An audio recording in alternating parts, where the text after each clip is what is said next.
Initial Thoughts is a spoiler-free movie review series. All opinions are my own. Hi everyone, welcome back to Initial Thoughts, a series in which we talk about films as and when they are released. Today's film we're talking about is the fifth entry in the Indiana Jones franchise, Indiana Jones and the Dial of Destiny, which is directed by James Mangold and stars Harrison Ford, Phoebe Waller-Bridge and Mads Mikkelsen. Now, in some ways, it's truly amazing that we're still getting Harrison Ford as this character, one of the most iconic characters in cinematic history, which is Indiana Jones, almost or around 40 years since the first film, Raiders of the Lost Ark, which came out, which of course is one of the truly iconic movies of the last, in that 40-year period. It certainly has its place in time, and certainly the character's legacy is cemented with cinema. And Harrison Ford's greatest character, and that's saying something because he's been in so many fantastic things, so many fantastic roles, so many iconic roles. And to have Indiana Jones, and to have him return all these years later for the fifth installment, and I hope, for his sake, the last installment. I thought that with Kingdom of the Crystal Skull. Not because I want to see this franchise end, not because, not because they're all terrible or anything, it just... let this man rest. But of course, like every series of films, there's varying success. You've got the really good ones, and you've got the not so good ones. For me in particular, Last Crusade, Sean Connery and him, that's my favourite one. I know a lot of people say Temple of Doom. A lot of people say the original will always be the best. I don't think anybody says Kingdom of the Crystal Skull is the best one though. I don't think anybody on this planet would say that. And for the right reasons, because that movie is not so good, let's say. But of course, it isn't and when I talk about Indiana Jones, and of course it is such a legacy character, it isn't one of my favourite series of films. I enjoy them a lot. And, when it was in its real era, I wasn't even born, around the 70s and 80s. So it's not something that I grew up with. But I certainly have a real affinity, like you. I would imagine people of all ages have an affinity to the Indiana Jones character. And certainly that original trilogy of, Raiders of the Lost Ark, Temple of Doom and Last Crusade, which they... it's kind of the Pirates of the Caribbean thing, which you've heard me talk about before, which is there's a brilliant trilogy at the start, and then everything additional to that is just that. It feels additional. And for Kingdom of the Crystal Skull, you would imagine, and I would imagine, that everybody... kind of doesn't count it.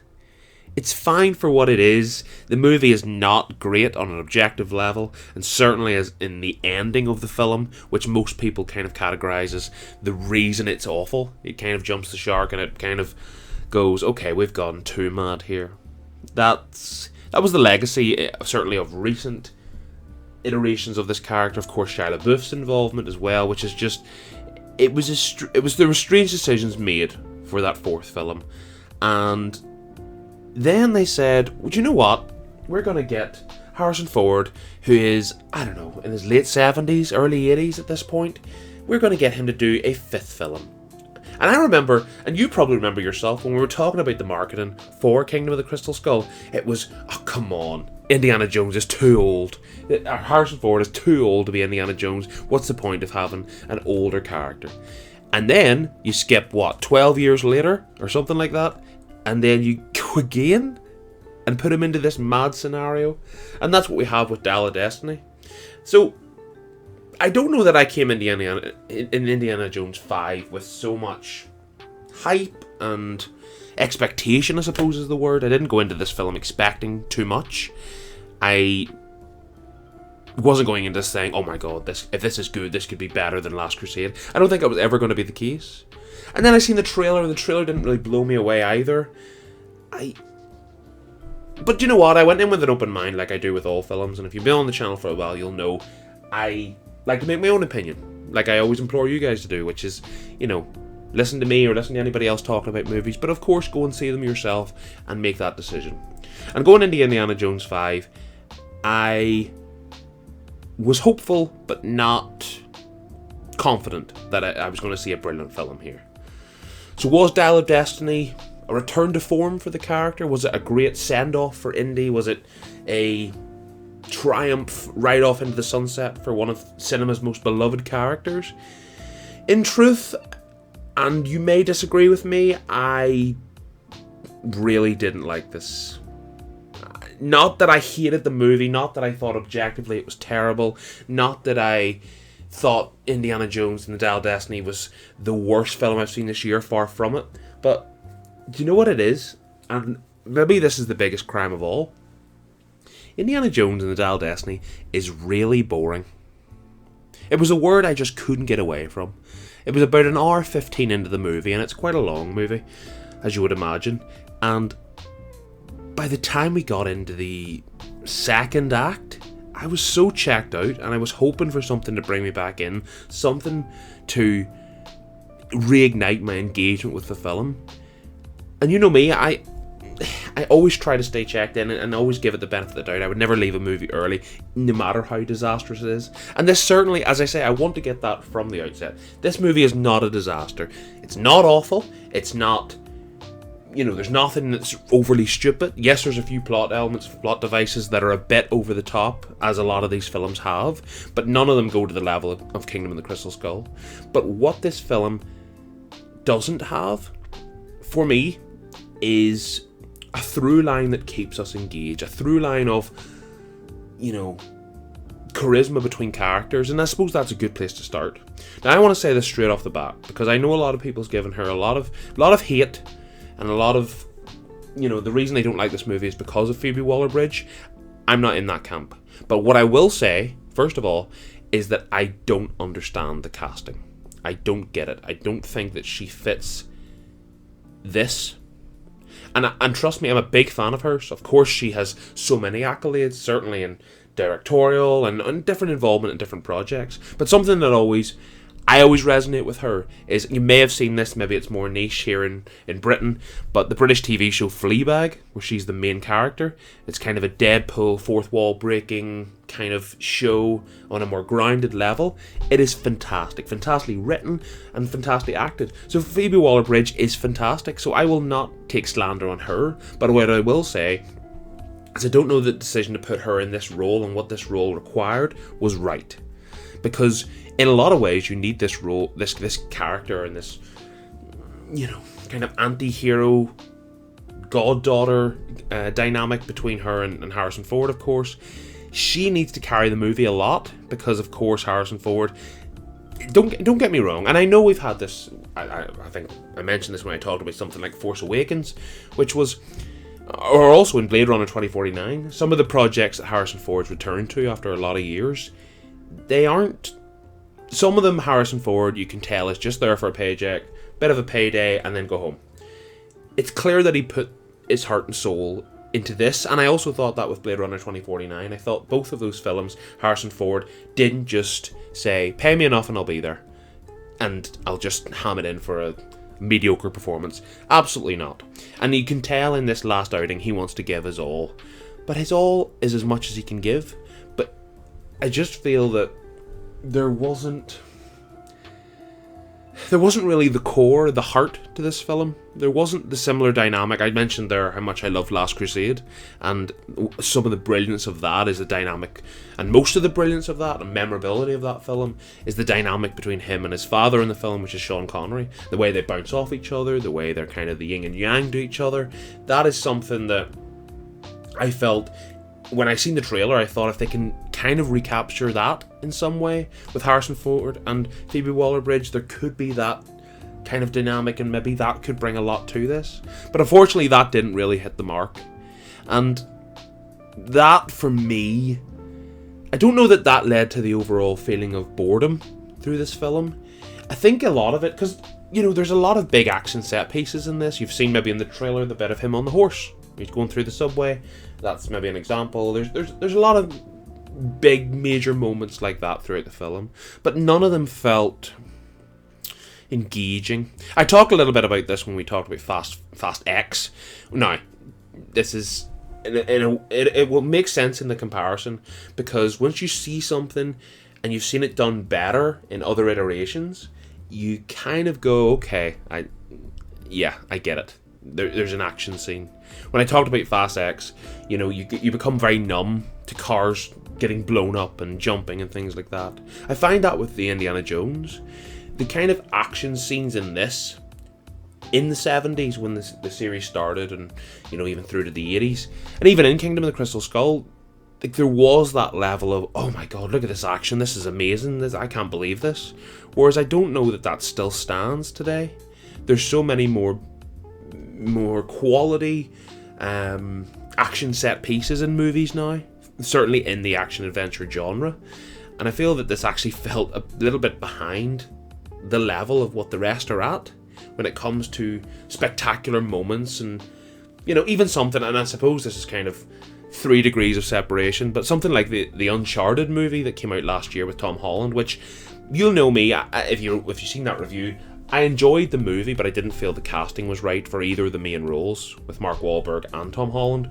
But I thought the actual adventure and the, there was an enjoyment to that. I just felt the roles weren't right for them, and that was my biggest downside from that movie. Whereas in this, I just feel like that Uncharted movie was a better action adventure movie than this was. And that's surprising, because Uncharted, I think you may be able to correct me on this, but I think the trajectory of it was Indiana Jones starts this action adventure hero. Then Lara Croft comes along as Tomb Raider, and that gets inspired, and that becomes the kind of female version through video games. Then Uncharted gets modelled off Lara Croft as a male one, and then consequently is because of Indiana Jones. And then Indiana Jones is getting a game, and it's kind of, those three are kind of matched by that way. But of course Indiana Jones is the original inspiration. But to have more enjoyment in the Uncharted movie, which a lot of people, and you probably are saying this to yourself, didn't really enjoy that movie. I enjoyed that more than this. And that was something I couldn't really get out of my head, that I actually enjoyed Uncharted more than the thing that is the building block for this genre nearly. Action adventure nearly, I don't know if it began with Indiana Jones, but it certainly had its figurehead. It had its, the poster child, if you like, of the action adventure genre was Indiana Jones, and Harrison Ford as that. This film overall, I wouldn't go as far and be as dramatic to say it disappointed me, but I just didn't get anything that shocked me, anything that blew me away, anything that made me go, this was really worthwhile them doing. Please, can we just let Harrison Ford rest? Please. And even on a director's side with James Mangold, who of course did the fantastic Logan, the last, well, would have been last, outing for that character, and is one of the greatest comic book movies, undoubtedly, in my mind. I think that's a fantastic film. So it's not and again, there's no performance in here that's a disaster. Even someone like Mads Mikkelsen is the villain, who, I mean, is, in my mind, the greatest Bond villain in Casino Royale. For him to take the villain role is, that was a great addition. But again, I don't felt that he got to really flesh out his character or bring any. There didn't feel like too much core and too much heart to this film. It just kind of, by the end, felt very by the numbers. Generic action adventure. Old guy comes out of retirement because he has to, with his goddaughter who's not that interesting or not that suited to the role, against, a world-ending event. It's kind of by the book. There wasn't anything that threw a curveball. There wasn't anything that changed too much. I enjoy a lot of people in this movie and a lot of people that are involved with this movie. As I say, I like James Mangold as his director. Harrison Ford, of course, is one of the greatest cinematic careers. I mean, it's up there. Certainly when you talk about legacy of characters that he's played. Phoebe Waller-Bridge has one of the brightest careers ahead of her, and I have absolutely no doubt in my mind about that. And Mads Mikkelsen is one of the truly great villains that there is. And, there isn't any. It's probably, if you can't tell, I'm in a bit of a, between a rock and a hard place with this, because there isn't a lot of things specifically that I hated. There isn't a lot to hate for this. It just didn't resonate with me. It didn't make me go, this is, I'm so glad to see Indiana Jones on the screen again. I actually felt the opposite. I went, we could have just left it. Maybe they just didn't want to end on Kingdom of the Crystal Skull. Is it better than Kingdom of the Crystal Skull? I don't know. I don't know, because to be honest, with Kingdom of the Crystal Skull, the movie isn't a disaster and then until it becomes a disaster, if you get what I mean. Like, after about the second act, and as it enters the third act of that movie, it just falls off a cliff completely. And that's the lasting memory of that film. Again, I haven't seen it since, so I can't really remember, too much before that. So maybe the whole movie's a disaster, who knows. But that's where my feeling is with this. A great original trilogy with 2 additional films that just weren't worth the time. And I get why they tried to reignite Indiana Jones. I get why they wanted to make it a 5 movie, wanted to give Harrison Ford a swan song as this character, and I get that. And I've seen, you probably, like yourselves, you've probably seen the interviews and the press junkets, and he has been getting the love. You've seen him getting quite emotional, and it's clear his love for this character, and saying goodbye to this character is an emotional one for him, which is surprising, because I know that was always a criticism leveled at Harrison Ford, which was he doesn't really care. He's just happy enough to get the paycheck and then go home. And I think in recent years we've seen him really show his emotional side, really show his care and love for a lot of his characters. And I just hope he gets to rest. Stop bringing this man out of retirement to go and jump out of planes and go mad. And that's my overall thoughts on Indiana Jones and the Dial of Destiny. It didn't really need to happen. And it's not in the sense of like Toy Story 4, for example, where it's a fantastic trilogy and ended so well, and it was kind of booked. It had 2 bookends, the first Toy Story starts and the last Toy Story ends of the third film, and it's kind of, it's a great trilogy that you can finish and then restart. And then they brought the 4th film. But the thing with the 4th film in Toy Story was that movie's also pretty good. It's not like you couldn't argue that's a disaster. Why did they bother with this? I don't think that applies here. I think with both this and Kingdom of the Crystal Skull, they probably should have just left the original trilogy of the old Indiana Jones films, starting with Raiders of the Lost Ark and ending with Last Crusade, and make the Last Crusade the Last Crusade and just end it. That's where I am. One more thing I want to touch on before we get to ratings, and I know this maybe is a little bit of a minor detail, but if you've seen the trailer, you've seen the de-aging technology that they've used for Harrison Ford, and we've had this in the last little while. We had it in Rogue One with Leia, we had it with Grand Moff Tarkin in that movie, and then in more recent times we had it in The Mandalorian with Luke in 2 different iterations in Season 2 and Season 3, and it is, I think we're still, because there's a prolonged sequence in this film that has the de-aging technology, and I think they as a company feel it's better than it is. I think they think, oh my god, look at this, we can do anything with this. The whole thing feels very uncanny valley. It seems very, Harrison Ford doesn't, when he's in the de-aging technology in these scenes, it just does not, they don't have the eyes right, they don't have the facial features, and I know, I can only imagine the difficulty in trying to get that for someone that's such a distinguished looking person in Harrison Ford, but I just don't think it's as good. I think once it's refined, it will be brilliant when it comes to using it in movies, with this kind of deep fake technology that's been turned into a proper AI that can really truly be used properly. But I think we're still too early in the road to be using it as free as they are.